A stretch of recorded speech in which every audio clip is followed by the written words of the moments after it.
So, gather round, children, as I tell you a tale of mixed-minded twazzocks in a Brexit land tale. in a Brexit land tale. That was terrible. It sounded good in my head, but when it came out, it just went everywhere.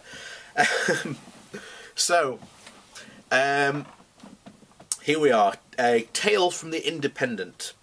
So, hardline Brexiteers are rattled. They know their plan to crash out of the EU without a deal is unpopular. Voters do not like the prospect that the M20 could be turned into a lorry park. Airplanes could be grounded, and we might need to stockpile foods and drugs in case supplies run out.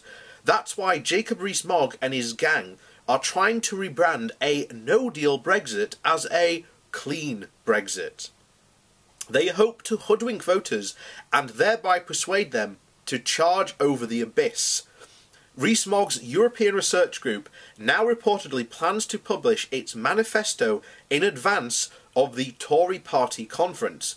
Although we don't know the details, two strikingly similar columns are by fellow hardliners Ian Duncan-Smith and Petty Lear.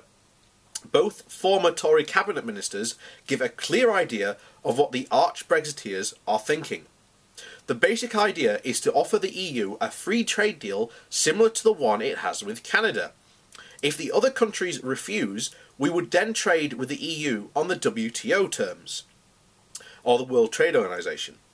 This was also the line taken by Boris Johnson's former economics advisor, Gerard Lyons, in his book A Clean Brexit, published last year. There are multiple flaws, however, to this argument. The WTO does little to promote trade in services, which makes up to 80% of our economy. And I've said this before, this is why we need to be in the single market and the customs union. Or remove non-tariff barriers on regulations which gum up trade. Meanwhile, Donald Trump, the arch-Brexiteers' hero, is flexing his muscles by imposing tariffs and becoming increasingly isolationist. In this nightmarish world of might makes right, the EU's clout gives us much more protection than a weak World Trade Organization. It gets worse, though. If we crash out of the EU without a divorce deal, there won't be a smooth transition to trading on WTO terms. There won't be any transition at all. There will just be chaos. The EU is only prepared to give us a 21-month transition, which is far too short, which is as part of the withdrawal agreement.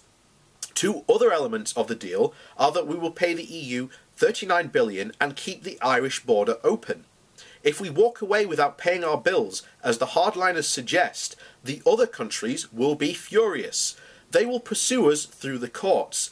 There will be no goodwill to sort out a host of common problems which extend far beyond trade. It will, example, be harder to work together to fight for cross-border terrorism, tackle infectious diseases, and stand up to Vladimir Putin.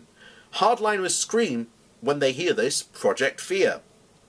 That Brexit does not mean the doomsday scenario I have outlined. They have two main arguments to support this. One is that the other countries will have an incentive to cooperate. While it's true, this tempers on both sides willing to be fairing.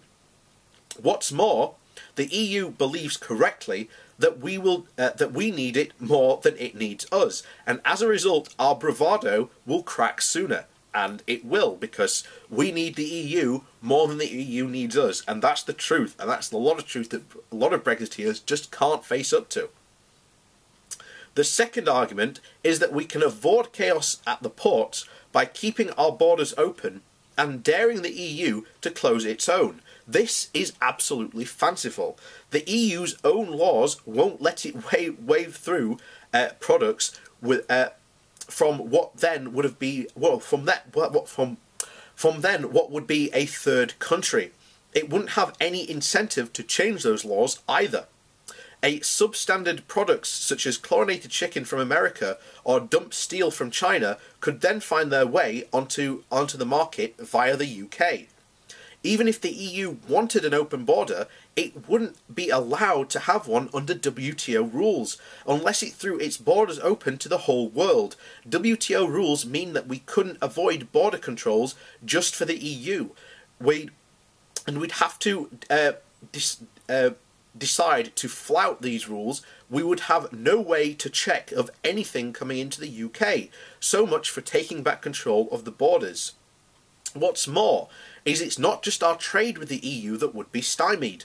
We'd benefit from trade deals from nearly 70 other countries, including Japan and China, by virtue of being an EU member. If we crash out without a withdrawal agreement, all those pacts also suddenly come to a stop. Brexiteers talk airily about cutting new deals with the world. This is complete nonsense.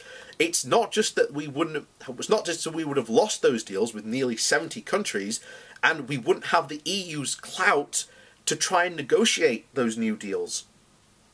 It's also that if we quit the EU without paying our dues, fat chance that the other countries will trust us to keep our word when we try to enhance them into new trading agreements. Brexiteers are putting lipstick on a pig and calling a no-deal Brexit a clean Brexit, and voters must not fall for it. This is what I've been saying since the beginning. These guys, if you look at the original Leave campaign, was so vague about what they wanted, because you've got people saying, oh, we'll leave completely, and then you have the vast majority of people who were campaigning for Leave basically saying, we'll become like Norway. Has that happened? No. Even Jacob Rees-Mogg said before the referendum that that was a preferable to our status than now. But a lot of these idiots, as I've said before, are driven not for rational reasons, but for ideological reasons. And that is what has put us in the situation we are in now. And the problem is that if Theresa May stands up to these people, it will fracture the Tory party, and she does not want that to happen, becomes even worse because she's then putting party politics before national politics, which is far more important. This is why all these people in Parliament who recognise that this is going to cause a massive problem all need to get together and just say, no, we're going to stand up to these ideologues and we're going to put a stop to it. That's what needs to happen, but whether there'll be a political will or not, and this is why the People's Voice campaign is gathering so much support to have a second referendum, because sooner or later these politicians are either going to go, well, we can stand up and risk the political fallout, or we can just go, okay, we'll throw it back to the public again. And I guarantee you, I will put money on it in the next time it comes around, this referendum, that the Remain campaign will win and that will end up staying in the European Union.